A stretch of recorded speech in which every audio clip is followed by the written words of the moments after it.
आपने कभी मोदी जी के मुंह से ये लफ्ज सुना है बेरोजगारी, या ये बात सुनी है कि वो किस तरह से महंगाई को कम करेंगे? ये बातें करते ही नहीं है।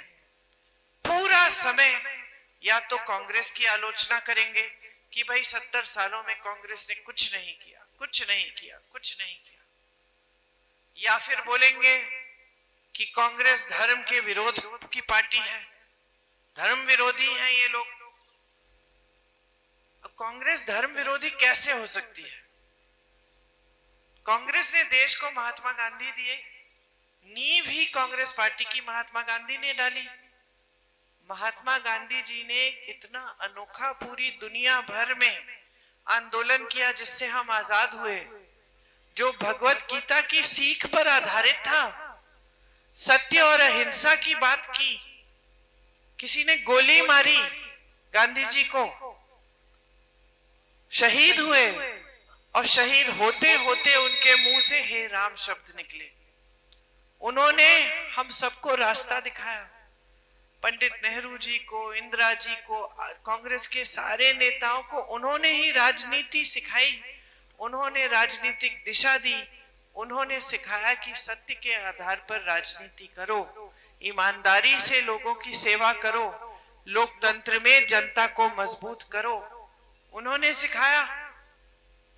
ये पूरा आंदोलन ही धार्मिक आंदोलन था। तो हम कैसे धर्म के विरोधी हो गए?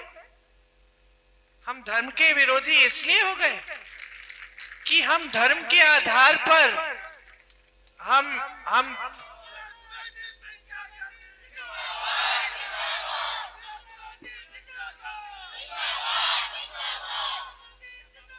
अच्छा, मैं बोल रही हूं, बोलने दीजिए, उसके बाद आप बेशक मेरे पास आ जाए। क्या हम धर्म विरोधी इसलिए हैं कि हमने कभी धर्म के आधार पर वोट नहीं मांगा आपसे? क्या यही सिखाया था हमें भगवानों ने, महात्माओं ने, गुरुओं ने, संतों ने, कि धर्म के आधार पर सत्ता लो, कि धर्म के आधार पर लोगों को बांट के अपनी राजनीति करो? और क्योंकि हम नहीं करते इसलिए हम धर्म विरोधी बन गए हैं। सोच लीजिए, कांग्रेस के बड़े से बड़े नेता आपके सांसद रहे, इंदिरा जी सांसद रही, शहीद हो गई देश के लिए, 33 गोलियां ली इस देश के लिए। इतनी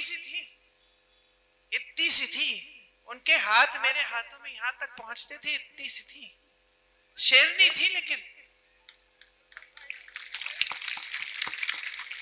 33 गोलियां खाई, शहीद हुई इस देश के लिए, और ये लोग उनको देशद्रोही बोलते हैं। बड़ी सी बड़ी नेता थी, लेकिन आपसे कभी धर्म के नाम पर वोट नहीं मांगा। आपसे हमेशा अपने काम के आधार पर वोट मांगा कि मैंने ये किया है, ये किया है, ये किया है, आपको मजबूत करने के लिए।